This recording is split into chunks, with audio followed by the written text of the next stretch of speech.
बिहार से एक आदमी 500 रुपए की टिकट लेता है, दिल्ली में आता है, अस्पताल में 5 लाख रुपए का ऑपरेशन फ्री में करा के वापस चला जाता है। मैं आज उनको पूर्वांचलियों के प्रति प्रेम जागा अरविंद केजरीवाल। ये आपने जो वीडियो देखा, ये उनका पूर्वांचलियों के प्रति प्रेम है।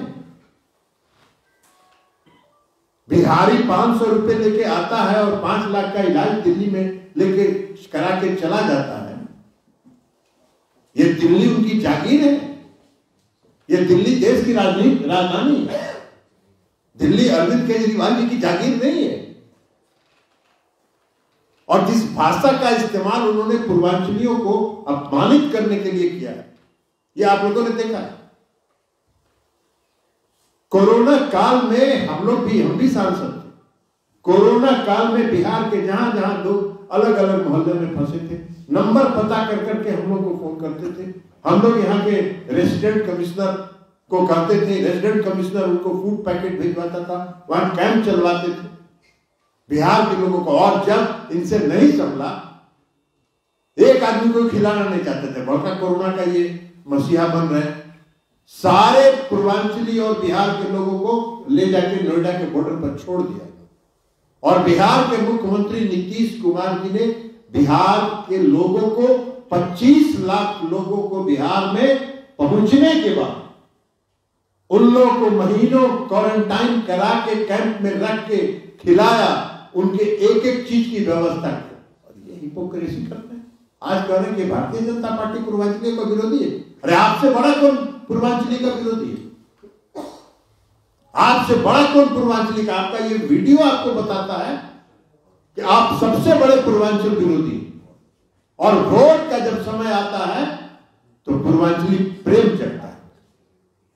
इस वीडियो को लेके जनता दल यूनाइटेड पूरे दिल्ली के चुनाव में अरविंद केजरीवाल के खिलाफ अभियान चलाएगी और उनसे पूछेगी, पूर्वांचलियों से, बिहारियों से हम लोग आग्रह करेंगे कि जरा अरविंद केजरीवाल जी से पूछिए कि कौन सा उनका पूर्वांचली प्रेम है। आज कह रहे हैं कि भारतीय जनता पार्टी पूर्वांचलियों को वोट से नाम कटवा रही है, राजनीति कर रहे हैं, झूठ बोल रहे हैं, सफेद झूठ। कोई पूर्वांचली का और बिहार के लोगों का नाम नहीं काटा जा रहा। मुंह में राम बगल में छुरी।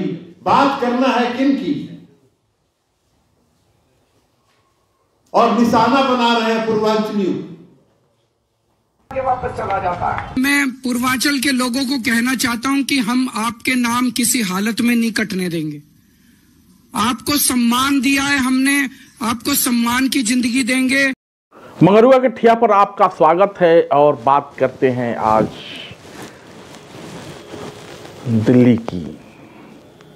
दिल्ली के चुनाव की और बिहार में नीतीश कुमार के यात्रा की। तो आपने सुना होगा कि नया मुल्ला छोटा पजामा पहनता है और नया नया जो हिंदू होता है, नया नया जो सनातनी होता है,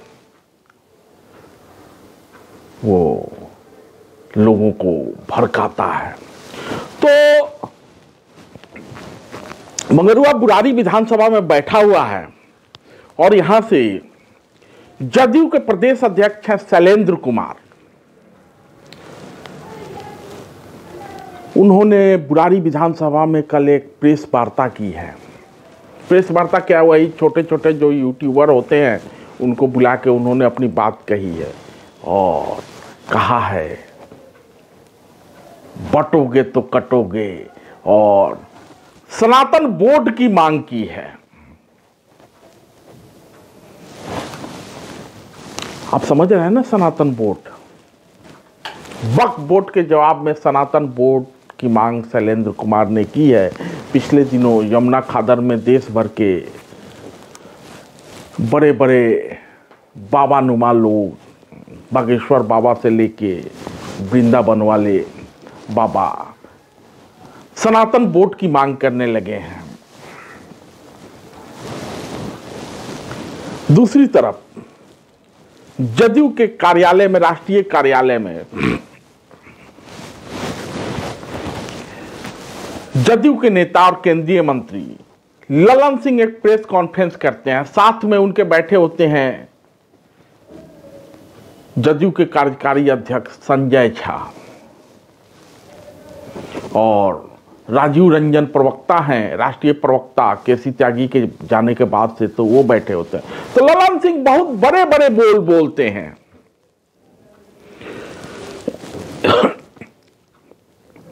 वीडियो दिखाऊंगा, वीडियो रिलीज करेंगे, पूरे दिल्ली में जदयू अरविंद केजरीवाल का पोल खोलेगी, वीडियो रिलीज करेगी।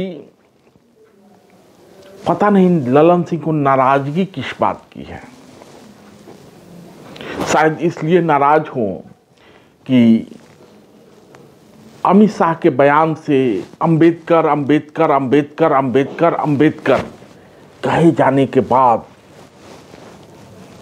इंडिया गठबंधन के लोगों ने, उसमें केजरीवाल भी शामिल हैं, गठबंधन नहीं है दिल्ली में कांग्रेस से, लेकिन इंडिया गठबंधन के पार्ट हैं, नीतीश कुमार को पत्र लिख दिया था और कहा था कि आप क्यों नहीं गठबंधन से अलग हो जाते, आप ही के सहयोग से तो सरकार चल रही है। तो नीतीश कुमार तो चुप्पे चाप रहते हैं, ललन सिंह उलबुला रहे हैं, बड़ी बड़ी बातें कही, भेद खोल देंगे। कोरोना काल में हमारे रेसिडेंट कमिश्नर ने सभी पूर्वांचली इलाकों में जाके लोगों के लिए कैंप लगाया, खाने का पैकेट बंटवाया, और ये केजरीवाल नाम नहीं लेते लेकिन हिपोक्रेट बताते हैं और कहते हैं कि इनको बड़ा पूर्वांचली प्रेम हो गया है, पूर्वांचलियों का रहनुमा बनने चले हैं। कोरोना काल में यहां से ले जाके लोगों को बॉर्डर पर छोड़ आए और नीतीश कुमार जी 30 लाख लोगों को लगातार महीना 2 महीना रख के क्वारंटाइन कराए, तब उनको घर भेजा और नीतीश कुमार के अनुभव के सामने ही टिकेंगे। तो ललन सिंह ने क्या कहा वो आप सुनिएगा, लेकिन कहते हैं ललन सिंह की भेद खोल देंगे।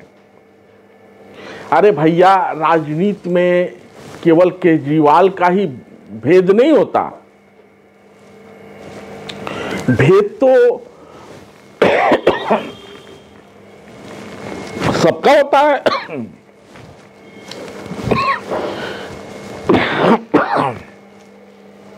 वीडियो भी सबका होता है। जिस नीतीश कुमार का लठाइत बने हुए हैं ललन सिंह, उसी के विषय में कभी ललन सिंह ने कहा था कि इनके पेट में दांत है, दांत हम ही निकालेंगे। और राबड़ी देवी ने ललन सिंह के विषय में क्या कहा था उसका भी वीडियो है। तो वीडियो तो सबका है। दरअसल जिस वीडियो की बात ललन सिंह कर रहे हैं वो केजरीवाल का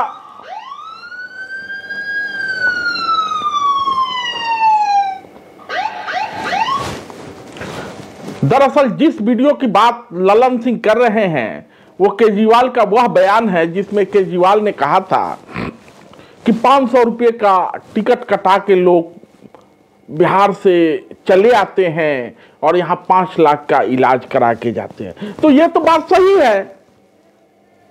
आपने अगर वैसी सुविधा अगर बिहार में विकसित की होती तो शायद लोगों को नहीं आना पड़ता। 30 साल से वहां बड़का भाई और छोटका भाई का शासन है। नीतीश कुमार जी लगभग 19-20 साल मुख्यमंत्री रहे हो गया। लेकिन ठीक कहते हैं आप कि दिल्ली किसी की बपौती नहीं है, दिल्ली पर सबका हक है। लेकिन दिल्ली में विधानसभा भी है और विधानसभा में केजरीवाल की सरकार है, तो स्वाभाविक है कि यहाँ भीड़ बढ़ेगा तो उनकी चिंता होगी। लेकिन पूर्वांचली बड़ी संख्या में केजरीवाल का ये प्रेस कॉन्फ्रेंस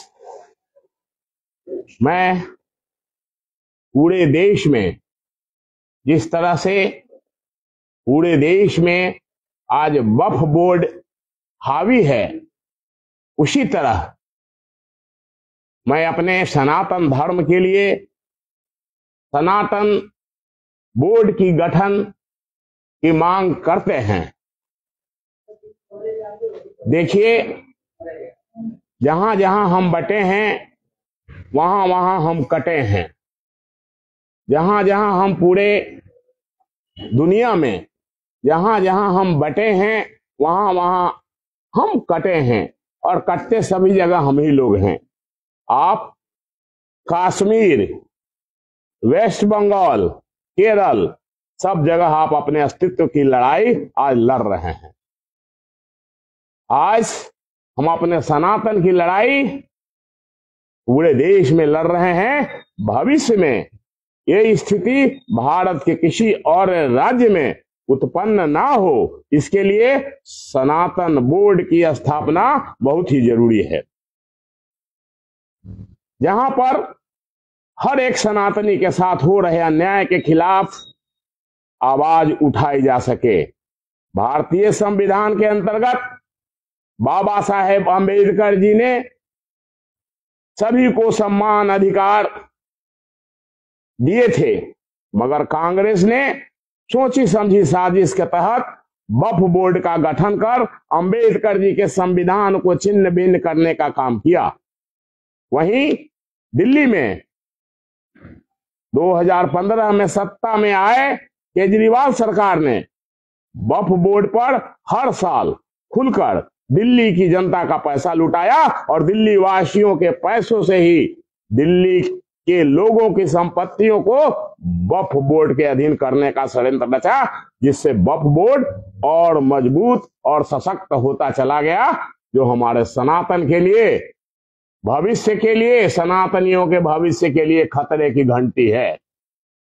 वक्फ बोर्ड की असीमित शक्तियां, वक्फ बोर्ड के पास इतनी असीमित शक्तियां हैं कि अगर आपकी कोई जमीन अधिग्रहित कर लेती है तो आप सुप्रीम कोर्ट भी नहीं जा सकते, देश के किसी न्यायालय में नहीं जा सकते, वक्फ बोर्ड ही आपका फैसला करेगा। तो वक्फ बोर्ड की शक्तियों के कारण सनातन धर्म की संपत्तियां धीरे धीरे छीनी जा रही है। वक्फ ने क्या कभी मुस्लिम की संपत्ति पर अधिकार जमाया? नहीं, कभी नहीं। मस्जिद पर अधिकार जमाया? नहीं, कभी नहीं। क्या कभी चर्च, गुरुद्वारा साहिब पर अधिकार जमाया? बिल्कुल ही नहीं, बिल्कुल ही नहीं जमाया। कारण इसका लक्ष्य सिर्फ हिंदुओं के घर और मंदिरों को कब्जाना है। वक्फ बोर्ड द्वारा यदि आपके घर दुकान को अपना बताया तो आप अपनी सुनवाई के लिए कोर्ट नहीं जा सकते। इस देश में कोई न्याय प्रणाली नहीं है, कोई न्याय व्यवस्था नहीं है जिसमें आप न्याय की गुहार लगा सकते हैं। आपको अपनी गुहार उसी वक्फ बोर्ड के पैनल से करनी होगी जिन्होंने मिलकर इसको कब्जाया है। फिर वो तय करेंगे कि उसके द्वारा कब्जाई गई भूमि उनकी है या आपकी। अब आप खुद बताएं, जो कब्जा किए बैठे हैं, जिनकी नियत और नियति में खोट है, क्या वे ये बोलेंगे कि नहीं ये भूमि तो हिंदू परिवार की है? बिल्कुल नहीं बोलेंगे, और आप उसके बाद भी कोर्ट नहीं जा सकेंगे। आप किसी न्यायालय या किसी कार्यपालिका, विधायिका, न्यायपालिका में कहीं नहीं जा सकेंगे। आप कोर्ट भी नहीं जा सकेंगे, कारण कांग्रेस द्वारा कानून बनाया गया है वक्फ एक्ट। कांग्रेस जब सत्ता में थी, जब लंबे कार्यकाल तक सत्ता में थी, तो वक्फ एक्ट सेक्शन 85 वक्फ बोर्ड का सेक्शन 85 कहता है कि ट्रिब्यूनल कोर्ट के फैसले को हाई कोर्ट अथवा सुप्रीम कोर्ट कहीं पर भी चुनौती नहीं दी जा सकती। कारण कांग्रेस और केजरीवाल जी की नजर में वक्फ सुप्रीम कोर्ट से भी बड़ा है। उनके महत्व को उनके वोट के राजनीति के लिए, उनके प्रमोशन के लिए केजरीवाल जी की नजर में दुनिया की सबसे बड़ी अदालत वक्फ बोर्ड ही है। अब बस दो ही विकल्प है, या तो वक्फ बोर्ड को हिंदू अपना घर, मंदिर, देश सब कब्जाने दे, उसको अपने कब्जा में लेने दे, या हम लोगों पर अतिक्रमण करे, या फिर सनातन बोर्ड की गठन को लेकर महाहस्ताक्षर अभियान के माध्यम से अपनी आवाज अपने सरकार के माध्यम से, हम उनके सहयोगी के माध्यम से केंद्र सरकार व राष्ट्रपति तक पहुंचाएंगे, जिससे कि देश में धर्म व सनातनी सम्मान बचाया जा सके। वक्फ बोर्ड द्वारा कब्जाई गई भूमि को कब्जा मुक्त करवाया जाए। सनातन बोर्ड इसकी जिम्मेदारी लेगा, बोर्ड ही इसे निपटाएगा। सनातन बोर्ड ही इस तरह के विवादों को, जो हमारा सनातन बोर्ड होगा, जो इस तरह के विवादों को निपटाएगा, और उसके बाद फिर हम किसी भी न्यायालय में जा सकेंगे। इसलिए इस बोर्ड का गठन नितांत ही आवश्यक है, और हिंदुओं के स्वाभिमान और धन संपत्ति की रक्षा के लिए आवश्यक है कि सनातन बोर्ड की गठन अविलंब हो। बोर्ड ही इसे निपटाएगी, सनातन बोर्ड के माध्यम से। आप ये कह रहे हैं कि हम लोग घूम घूम के चर्चा करेंगे, लोगों को जगाएंगे। बड़े पूर्वांचलियों के रहनुमा बने हुए हैं।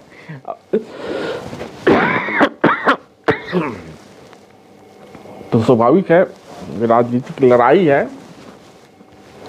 सब अपने अपने तरीके से लड़ रहे हैं। उधर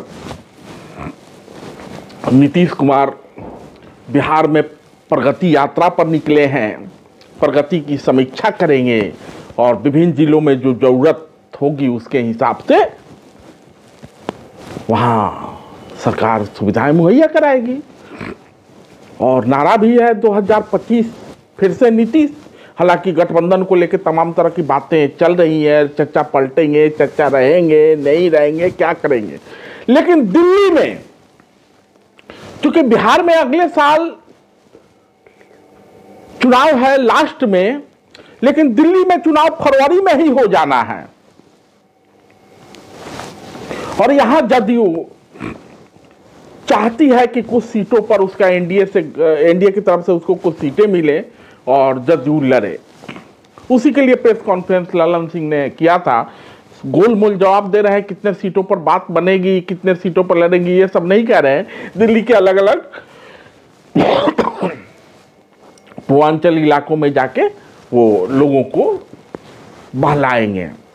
केजरीवाल भी बहला रहे हैं, ये भी लेकिन शैलेंद्र कुमार जो दिल्ली का प्रदेश अध्यक्ष है, वो कल एक प्रेस कॉन्फ्रेंस करता है और बुरारी विधानसभा में पिछले 3 महीने से ये पोस्टर लगाए जा रहे हैं, तीर ही कमल है, कमल ही तीर है, तीर ही कमल है, कमल ही तीर है।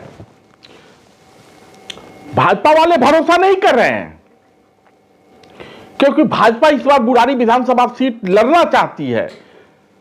उनको लगता है कि अगर शैलेंद्र कुमार यहां से जदयू के कोटे में यह सीट चली गई तो संजीव झा एक बार फिर से विधायक हो जाएंगे। तो कल अचानक नया मुल्ला छोटा पजामा पहनता है और नया नया जो हिंदू बना होता है, सनातनी बना होता है, वो विश्व बमन करता है। तो नीतीश कुमार के सेकुलर चरित्र को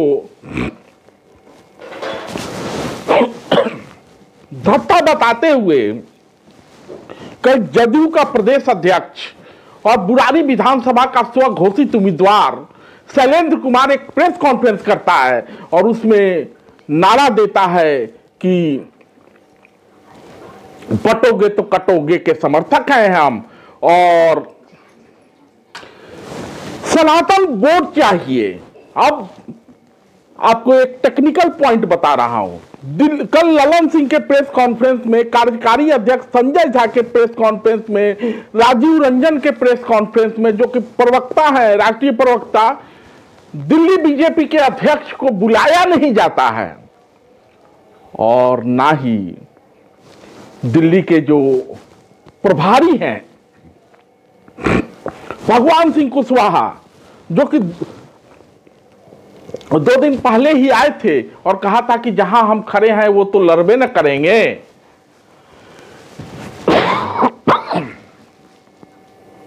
वो भी गायब रहते हैं। लेकिन कार्यकारी अध्यक्ष संजय झा को यह जवाब देना चाहिए कि क्या वो शैलेंद्र कुमार की बातों से सहमत हैं? क्या जदयू को सनातन बोर्ड चाहिए? सनातन बोर्ड का गठन होना चाहिए, इस मांग पे सहमत है जदयू? क्योंकि बार बार यह कहा जा रहा है कि वक्फ बोर्ड के सवाल पर चंद्रबाबू नायडू की पार्टी और नीतीश कुमार की पार्टी सरकार से मोदी से, नरेंद्र मोदी से, भाजपा से अलग राय रखती है। अगर अलग राय रखती है तो शैलेंद्र कुमार फिर किस हैसियत से सनातन बोर्ड की मांग कर रहे हैं? क्यों चंद वोट की लालच में नीतीश कुमार की वर्षों से कमाई गई सेकुलर छवि पर पलीता लगा रहे हैं? ये बड़ा सवाल है। धन्यवाद।